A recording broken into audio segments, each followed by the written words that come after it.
Jeremiah 29:11, it says, "For I know the plans that I have for you, plans to prosper you, not to harm you, to give you a future and a hope." And Psalm 139 is just too long to talk about, but if you can read that and think that there's not a plan and there's not a design for your life, come and talk to me. I'd like to meet you. And so for me, football, God used football in my life. I was blessed to have a great family, great parents, loved me, protected me, cared for me, provided for me. And he used football next to my dad, the coaches and the men that I met through the game to develop me and shape me into who I am today. All right, so I was very fortunate. How many University of Florida alumni are here? Okay, that's what I thought. All right, lots of Gator fans, not so many alumni. Anyways, but I got the great privilege to play for Coach Bowden at Florida State, and when I was there, the 5 years that I played at Florida State, there were 60 guys that I played with that went on to play in the NFL. On the coaching staff that I was there, 5 of them went on to become head coaches. Both of my position coaches, Coach Richt, who's at Georgia, Skip Holtz, who was recently at USF, was a GA on that staff, and I was very blessed to be there. I've been very blessed to work with some great coaches in 20 years of coaching high school football. But in all of that time, none of it means as much to me personally, spiritually, professionally, as the time that I've got to spend here at Lakeland and to be part of this community and part of this program. And I told Megan when Megan had no idea what she was getting into when she married a coach. She had no idea what that life was like, and she's been quite a trooper to stay with me, and we've had several heavy, heartfelt discussions. There's been a couple of times when she point blank told me that she thought that I loved football more than I loved her, and those are hard moments and moments that you got to kind of come to reckon with.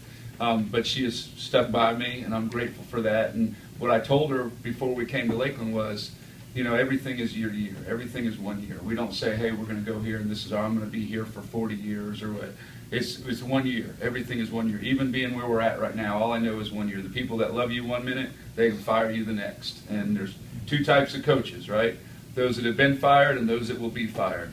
So it's better to understand that about the coaching profession, and it makes it a lot easier when you have to make those moves.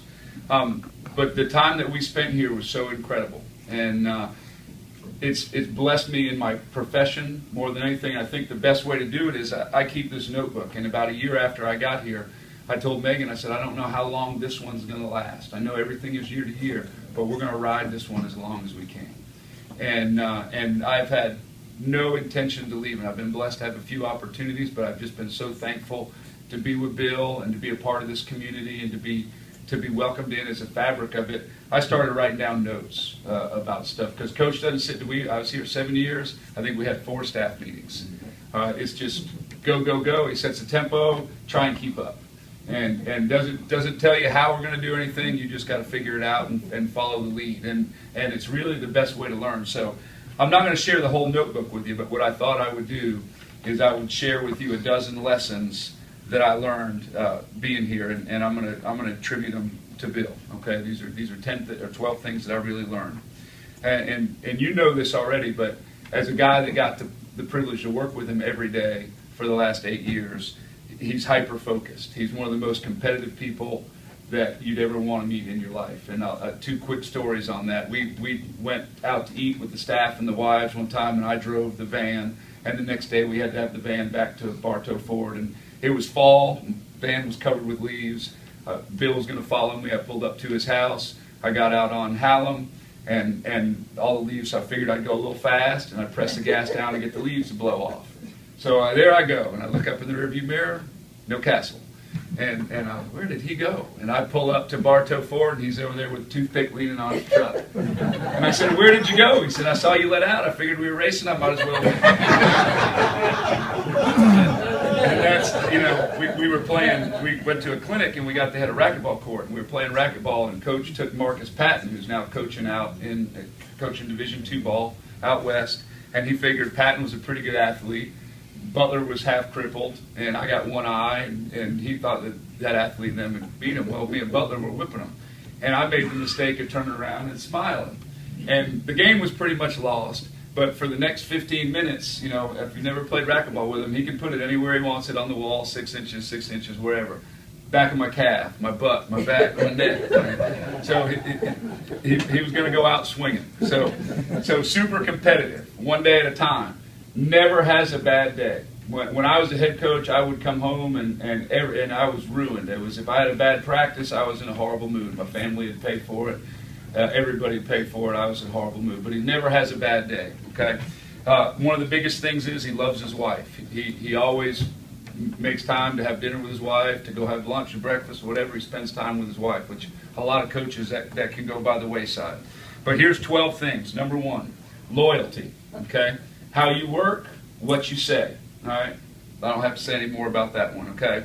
Above all else, coach the team. We know the hand motions. Coach the team. And I remember in 2006 when the whole Chris Rainey thing came out and there was all the fuss and there's trucks and trying to win a 3rd state championship, and I'd come in every day and the phone's ringing and people are coming and coaches are coming, and just coach the team. Just coach the team. Coach the team. And if I heard it once, I heard it 100-something times in the time I was here. Coach the team. Move on. Move on. Next play, next day, next game, move on. All right, something happens, you move on. I've coached with a lot of guys who, kids make a mistake in practice, they're doing up downs. You fumble. You can't win fumbling the football. You can't win jumping off sides. We can't overcome 2nd and 15. Never once. Never once. Move on. Next play. Next play. And it's the funniest thing, after about 5 years, I started going, man, are we just lucky that we overcome 3rd and 25 out of 75%? No, the kids know what you tell them. He doesn't ever tell them that they can't win. He doesn't ever tell them that they can't overcome it. You just move on. You just keep going. It's a press on. It's scriptural. Great life lesson. All right? Watch film. Watch film. Watch film. Watch some more film. All right? Reps, reps, reps. The more reps you get, the better you are. All right? Be positive. How to yell. Okay? I've been a coach, and I've been guilty of this. That you go and you get right on a kid, and you get right in his grill, and you're all over him.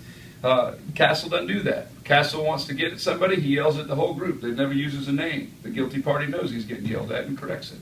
Right? But he's never embarrassed, he's never called out, he's never shamed in front of the group. Right? Am I giving away too much? All right. Okay. All right. Set the pace, maintain a tempo. Okay, he just gets out and goes, just like we're talking about with the car thing. Don't be afraid to change if it can help you. Leave no stone unturned. You know, one of the things I learned in getting to work with him and watching film, and one of that competitive thing is we try to see who was here earliest on Saturday morning. And he's got about 15 years on me, so a lot of times I got to get here first, but we watched what other people did that was successful against our opponent, and if we thought we could do it, we would do it, and we would use it against them to fix it. Okay, let as much go as possible that doesn't directly affect the process. Don't sweat the small stuff. Okay, never give up on a kid. Never judge a kid on what he did last year. Okay, don't run them off. It's easier to replace coaches than players, and that goes for boosters too. I've heard it audibly said. Easier to get coaches than boosters, all right? And then finally, if it is to be, it is up to me, all right? And I'll tell you a little story on that one. One day at the beginning of the season, coach came in and he said, it's important. I don't know if you've ever been in that equipment room, but there's locks on everything, and nothing ever gets thrown out. So he goes in and he says, guys, I can't find this jersey. I can't find number 15. I thought they were all in there. So boom, here goes the staff. There's 5 or 6 of us in there. We're pulling out every jersey, counting every one of them. Can't find it. Coach went back. Can't find it. I guess if it is to be, it is up to me. Up he goes into the equipment room where he'd hidden it somewhere. I'm well assured of. And comes back 5 minutes later with the jersey. Found it. If it is to be, it is up to me. Just always got to keep you on your toes. Okay. So those are some things, and some of those stories are funny and everything. But if you look at the impact that this program, this school, this coach has had in our community. Okay? Art, played for coach, coached for coach. All right? Gentleman that was at Tenorock, and from Jenkins to Tenorock, Ernest Joe. Ernest Joe coached with coach. And he became the principal to the county office. They need him to come back and put a fire. He's back as a principal. Dereford Jones, off as a principal. The coaches around the coach. DeMeyer coached for him. Big Tate at Jenkins coached for him. Jason down at Bartow coached for him. Okay, so, you know, I could come and talk about Southeastern, but you don't get too many times to get to tell people how you feel about them and how much you appreciate them, and I know you guys feel the same way. But in the year and a half that I've been coaching college football, the 7 years that I spent here helped me more than the 5 years that I played for Coach Bowden and those other guys that are Division I coaches. It helped me more than the coach that I worked with that's in the NFL. It's helped me on the field. It's helped me in the knowledge of scheme. It's helped me in recruiting. It's helped me in dealing with administrators. It's helped me in every asset of my career. And not only that, in my family as well. When I would come in and I would say I want to kill my son, and he would let it go. They're just kids. They just wanted me to let it go. Yeah, unscrew me from the ceiling. I'm a better father. I watch how he does his wife. I'm a better husband. Okay. So I'm just so thankful to have been a part of Lakeland, and this college football thing is a grind. We worked hard when I was here, but right now it's 7 hours a day. I'm going to be conservative and say 80 hours a week. I'm the offensive line coach. I'm the academic coordinator. I'm the strength and conditioning coordinator. Did I say I'm the equipment coordinator? I'm the equipment coordinator. All right. I have to deal with the faculty. It's nonstop. We're getting on a bus to go 10 hours to Selma, Alabama. We'll get back about maybe 10, 11 o'clock in the morning. 2 o'clock we start meeting with the players, and it just goes. I got to run home tonight, take a shower. My wife bought a car 3 weeks ago. I was driving it for 2 weeks before I knew what color it was. I would go out and I'd hit the thing until it beeped, and there it was, and I would go find it. But I love it, and I love it because of the way Coach set me up. So, what's the value of the program? What's the value of the community? There's no place like Lakeland, and I'm just so thankful that you guys let me